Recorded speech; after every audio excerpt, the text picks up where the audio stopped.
ચાલો all okay. Light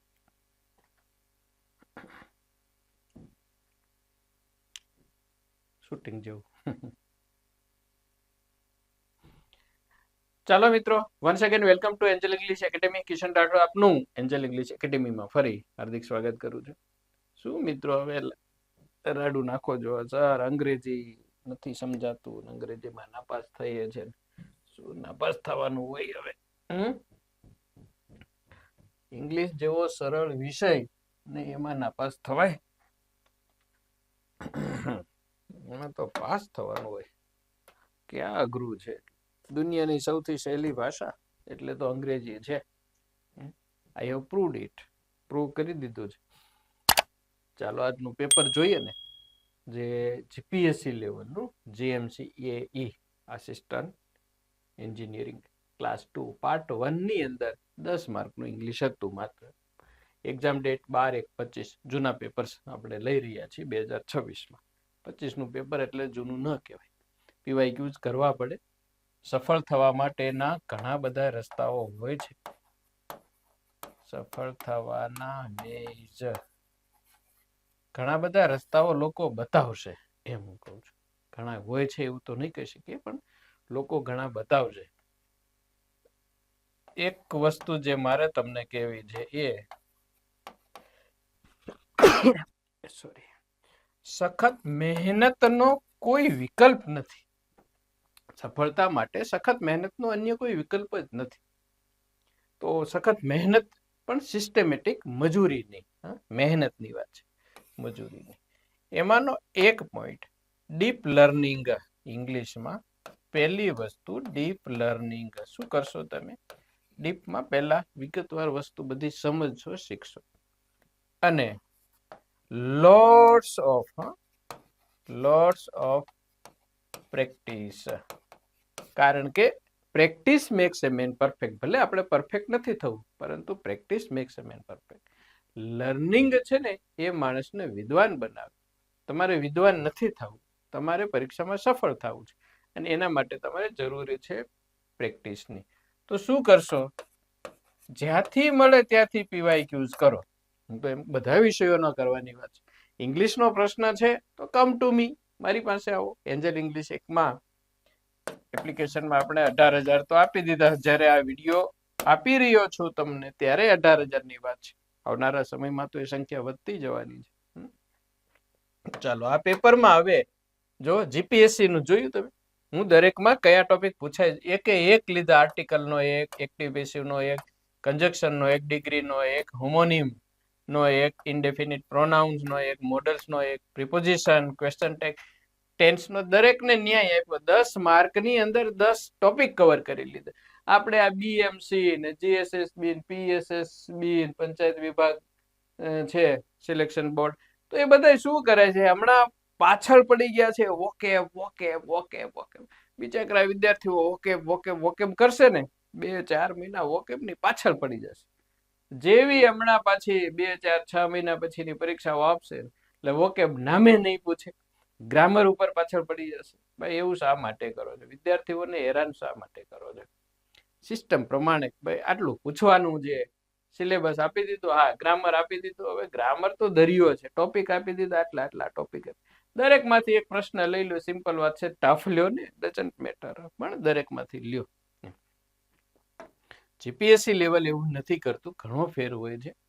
2026માં વિવિધ પ્રકારની ઓફર્સ ચાલુ રહેશે એન્જલ ઇંગ્લિશ એપ્લિકેશનમાં. તો એ કઈ ઓફર્સ હશે એના માટે 9162262629 અથવા ત્યાં જઈ 472 62 428, જેને હું 83 47 26 24 28 કહું છું. આમાંના કોઈ પણ એક નંબર ઉપર સંપર્ક કરો. ચાલો question number first. You can not doubt ખાલી જગ્યા ઓનેસ્ટી ઓફ ધીઝ ચિલ્ડ્રન. હવે આ આવી ગયેલો પ્રશ્ન છે. સામાન્ય રીતે ઓનેસ્ટીની આગળ એન લાગે. એન ઓનેસ્ટી અને અથવા તો એન ઓનેસ્ટ પર્સન, વ્યક્તિ વગેરે. બરાબર, આ રીતે પ્રામાણિક વ્યક્તિ અથવા તો પ્રામાણિકતા. An honesty, an honest person. Honest છે એ વિશેષણ છે, એટલે આર્ટિકલ ન લાગે, પરંતુ પાછળ નામ હોવાથી આ ઓનેસ્ટ ની આગળ એન લગાડ્યું. ઓકે, હવે જ્યારે કોઈ ચોક્કસ વ્યક્તિની પ્રામાણિકતાની વાત આવી તો એ સ્પેસિફિક થયું. જ્યારે સ્પેસિફિક થાય, સ્પેસિફિક એટલે હું ચોક્કસ, કોઈક અમુક નિશ્ચિત, તો આર્ટિકલ હંમેશા કયો લગાડવો પડશે? Article the. ખ્યાલ આવ્યો?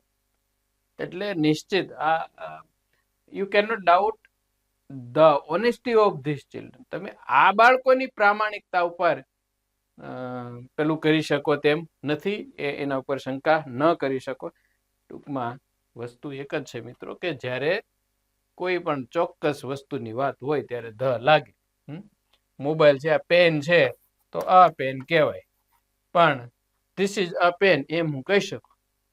પણ the pen you gave me is nice, તમે મને જે પેન આપી એ સુંદર હતી, તો ત્યાં ધ લાગે. ઓકે, કારણ કે એ ચોક્કસતાની વાત થઈ. એટલે ચાલો નેક્સ્ટ. બીજું, હી ગેવ અ લેક્ચર, ખાલી જગ્યા, the causes of tuberculosis. Tuberculosis એટલે ટીબી, ક્ષય રોગ હતો. તો એને ટ્યુબરક્લોસિસ અથવા તો ક્ષય રોગ પર, એટલે આ જે છે ને એ પાછળ સબ્જેક્ટ આપેલો છે. કોઈ પણ એક વિષય પર, વિષય માટે, વિષયનું કે વિષયમાં લેક્ચર, ભાષણ આપ્યું. તો જ્યારે મિત્રો વિષય, કોઈ પણ વિષય પર બોલવાની વાત આવે, બોલવાની વાત હોય, ત્યારે હંમેશા ઓન પ્રિપોઝિશન લાગે, અથવા તો to deliver, to give a lecture on, fixed preposition પણ કહી શકો. To give a lecture on, અથવા તો to deliver a lecture on, fixed preposition. Okay, Gujarati પ્રમાણે સેટ ન પણ થાય. 3. The police will register it as an accident, ખાલી જગ્યા, any evidence to the contrary is found. will register, તો આગળ will હોવાથી પાછળનું વાક્ય છે એ કયા કાળનું હોઈ શકે? વર્તમાનનું છે. એની એવિડન્સ ટુ કોન્ટ્રારી ઇઝ ફાઉન્ડ છે. ઓકે, તો એવા જે વર્તમાન, ફ્યુચર માટેના કયા કયા કન્જક્શન થી જોડી શકાય? અધરવાઇઝ છે ને, અધરવાઇઝ એ આગળ વોર્નિંગ હોય. અધરવાઇઝ માં કેવી રીતે હોય? વોર્નિંગ આપવા માટે હોય. આવી રીતે, વર્ક હાર્ડ, અધરવાઇઝ, વોર્નિંગ પાછળ, sorry, otherwise you will fail. એટલે ફ્યુચર ટેન્સ છે ને પાછળ આવી જાય, આગળ વર્તમાન કાળ આવે, તો એ તો સેટ થાય. અનલેસ, ઇફ અને અનલેસ માં એક તો કન્ડિશન હોય, એ શું બતાવે છે? બને ઇફ પછી તરત જ વર્તમાન, તો પાછળ ફ્યુચર, ભવિષ્ય આવે. અને ઇફ અને અનલેસ બંને કન્ડિશન, શરત બતાવે. એટલે કે જો તમે મને આમંત્રણ આપશો, if you invite me, I will attend the meeting, તો હું મીટિંગમાં હાજરી આપીશ, આ મારી શરત છે. Unless you invite me, I will not attend the meeting, જો તમે આમંત્રણ નહીં આપો તો મીટિંગમાં નહીં આવું. બંનેમાં કન્ડિશન છે. અને એમાં ઇફ અનલેસ પછી વર્તમાન ને અન્ય વાક્ય ભવિષ્યનું. તો આમાં police will register it as an accident, police છે એને અકસ્માત તરીકે ખપાવી દેશે, ખાલી જગ્યા, any evidence to the contrary is found, વિરોધી કે એના વિરોધમાં જતું હોય, કોન્ટ્રેરી હોય, એવો પુરાવો નહીં મળે તો. એટલે આ અર્થમાં ત્યાં તમે અનલેસ મૂકી શકો. વેન એવર પણ ચાલે. ક્યારે? વેન એવર પછી વર્તમાન હોય. Whenever you come, bring XYZ with you, અથવા whenever I visit, I will bring XYZ with me. હું જ્યારે જ્યારે મુલાકાત લઈશ ત્યારે હું આ તારા માટે લેતો આવીશ, ફ્યુચર માટે. અથવા વેન એવર યુ વિઝિટ, જ્યારે જ્યારે તમે મુલાકાત લ્યો ત્યારે કંઈક લાવજો, યુ, આઈ વિલ બ્રિંગ, અથવા યુ બ્રિંગ વગેરે. અને સ્ટીલ છે એ હજુ પણ, હજુ સુધી, એ કાં તો ચાલુ કાળ માટે વપરાય, અથવા તો નકારાત્મક માટે વપરાય, નકાર માટે. અને સ્ટીલ છે કન્જક્શન ને બદલે એ એડવર્બ નું કામ કરે છે. ક્લિયર? આટલું. હવે તો છે મિત્રો, જીપીએસસી લેવલનો પ્રશ્ન છે એટલે થોડુંક તો હોવાનું. હી ઇઝ સ્ટીલ રીડિંગ, જો ક્વેશ્ચન ટેગનો છે તે હજુ વાંચી રહ્યો છે. ઇઝ છે તો ઇઝન્ટ અને હી ક્વેશ્ચન ટેગ થાય સિમ્પલ. કેવું સરળ પૂછ્યું છે, હોઈ શકે છે ક્યારેક એવું પણ સરળ. ચાલો, તો ઓલિમ્પિક ગેમ્સ ખાલી જગ્યા એવરી 4 years. આવો પ્રશ્ન કેટલી વખત પૂછાણો અને એનો જવાબ આવી રીતે હોય છે કે are hold, are held, are holding વગેરે, અથવા તો આર બીંગ હેલ્ડ વગેરે. એરેન્જડ, હોલ્ડ એટલે ગોઠવાય છે. દર 4 વર્ષે ઓલિમ્પિક રમતો ગોઠવાય છે, આયોજન થાય છે, યોજવામાં આવે છે. અને એનો જવાબ આવે પેસિવ વોઇસ ની રચના બને આ મિત્રો, એટલે આર હેલ્ડ. શું જવાબ આવે? Are held. ઓકે. પરંતુ જ્યારે વિકલ્પોમાં એવો વિકલ્પ જ નથી. બને છે, બને છે, ઘટે છે, એટલે થાય છે, એમ થાય છે. આપણે એવું કરીએ ને, થાય છે માટે અંગ્રેજીમાં ક્રિયાપદ છે ટેક પ્લેસ. Take place. તો આગળ જે ક્રિયા અન્ય વડે થવાની હોય, બીજા વડે થવાની હોય ને, કર્મ વાળો શબ્દ અહીંયા યુઝ કરી શકાય. હેપન્સ, ફ્લડ, પૂર, હેપન્સ, એક્સિડન્ટ ટેક્સ પ્લેસ, અકસ્માત થાય છે. પછી ધ ઓલિમ્પિક ગેમ્સ બને છે, થાય છે, યોજાય છે. તો ટેક પ્લેસ જ્યારે લેશું મિત્રો, એ હંમેશા એક્ટિવની રચનામાં જ આવશે.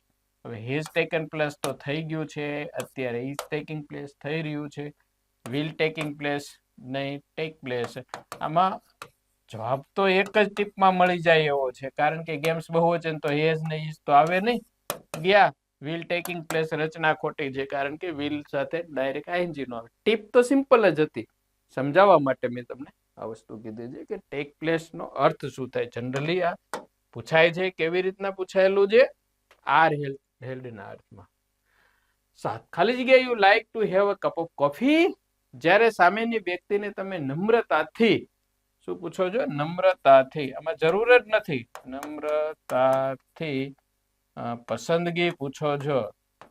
પસંદગી જ થઈ ને પૂછવા. તમને કઈક એકાદું કોફી બોફી લેશો, તમે ચા લેશો, તો નમ્રતાથી પસંદગી પૂછવા હંમેશા શું વપરાય?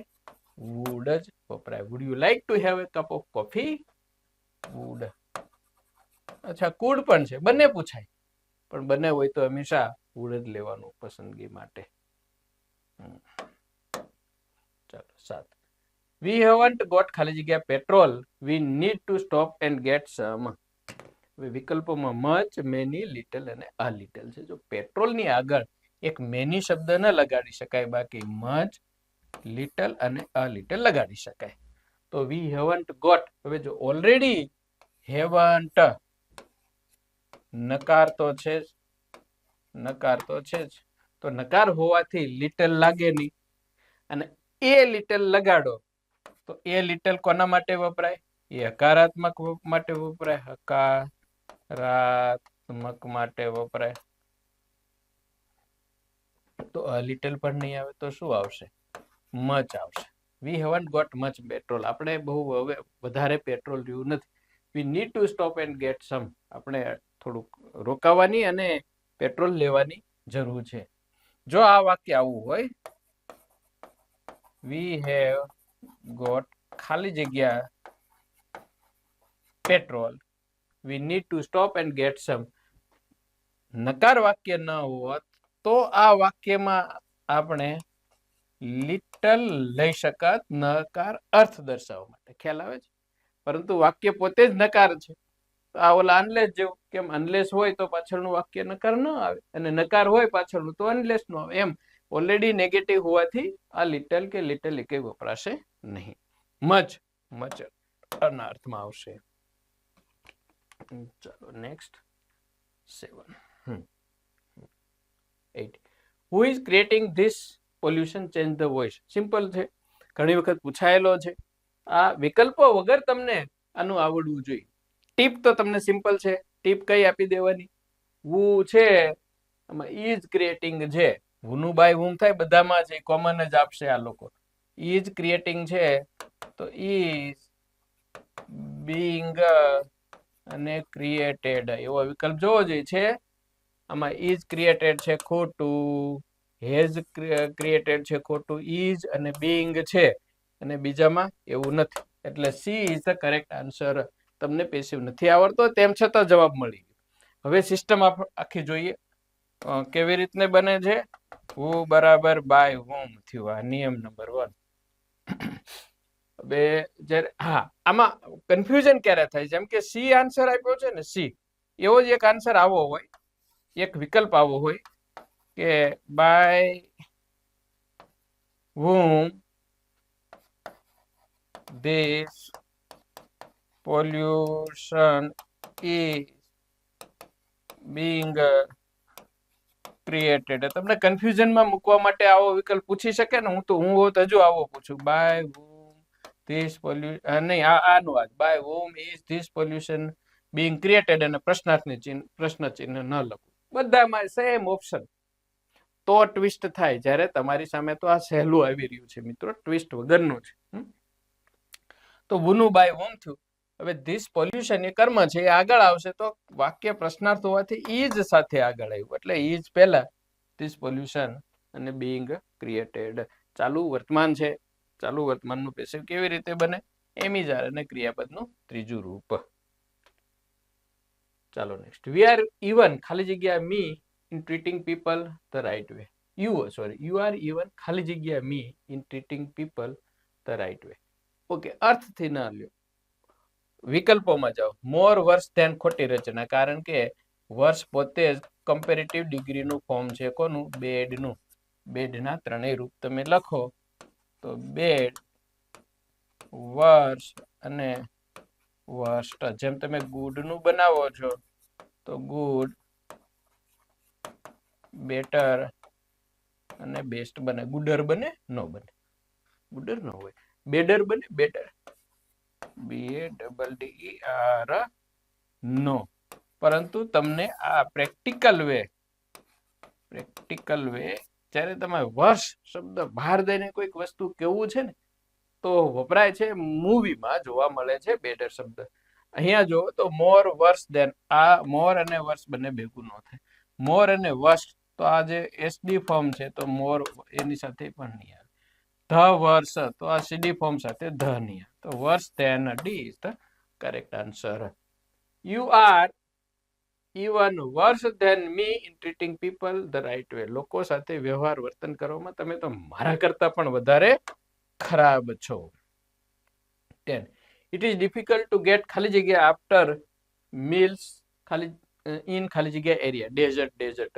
એનું તમને સિમ્પલ વસ્તુ સમજાવું તો તમને તરત ખબર પડશે. DESERT, ડેઝર્ટ એટલે રણ, અને DESSERT એટલે મીઠાઈ.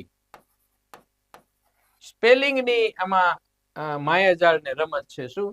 DESERT ડેઝર્ટ, DESERT ડેઝર્ટ એટલે રણ, અને DESSERT ડેઝર્ટ એટલે મીઠાઈ. ઉચ્ચાર સરખા, મીઠાઈ. હવે જો, it is difficult to gate ખાલી જગ્યા. શું મેળવવું મુશ્કેલ છે? રણ મેળવવું કે મીઠાઈ મેળવવી? આફ્ટર મીલ, ભોજન પછી. ઇન ખાલી જગ્યા એરિયા. એરિયા એટલે વિસ્તાર. તો વિસ્તાર એટલે એ શું હોય? તો રણ વિસ્તાર હોય ને, મતલબ પાછળ DESSERT આવશે, અને મેળવવું એટલે મીઠાઈ. હા, મેં ભેગા કરી નાખ્યા. કયો એરિયા? રણ વિસ્તાર. તો DESSERT, અને આગળ મીઠાઈ મેળવવી એટલે DESSERT. આવો જવાબ આવે. તો એવો જે હોય શોધી લ્યો તમે, હું તમને આપી દઉં. બરાબર? હા, DESSERT DESSERT. ક્લિયર? સિમ્પલ છે, કઈ એટલું બધું અઘરું નથી. અર્થ આવડવો જરૂરી હતો. તો આ તો મિત્રો GPSC નું 2025માં 12/1 રોજ લેવાયેલું પેપર. એમાં ઇંગ્લિશનું હતું, પરંતુ જે ગ્રામર વિભાગ છે 10 માર્કનો હતો. પાર્ટ એ, પાર્ટ બી તો ડિસ્ક્રિપ્ટિવ હોય છે. EE additional engineering class 2. તો કંઈક નવું મળતું રહેશે. તમે કેમ ખબર પડી આજે ડેઝર્ટ ને ડેઝર્ટ, DESERT સિંગલ તો રણ ને ડબલ તો મીઠાઈ, બાકી સ્પેલિંગમાં કોઈ ફરક નહીં, બેયમાં ઈ આવે, DESERT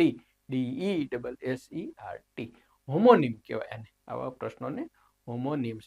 હોમોફોન અને હોમોગ્રામ એ બંને પાછા આના અંડરમાં જ આવે, એના પેટા વિભાગ બને. આ આપણે અગાઉ અન્ય વિડીયોમાં જોયું છે, નવું ફરીથી પાછું આવતું જ રહેવાનું છે. ઓકે, મળીએ નેક્સ્ટ પેપર સોલ્યુશનમાં. Thanks, have a good day. જય હિન્દ, જય ભારત. આ નેક્સ્ટમાં પેલું છે સબસ્ક્રાઇબ કરવાનું, એવું નહીં ભૂલતા હા મિત્રો. શા માટે?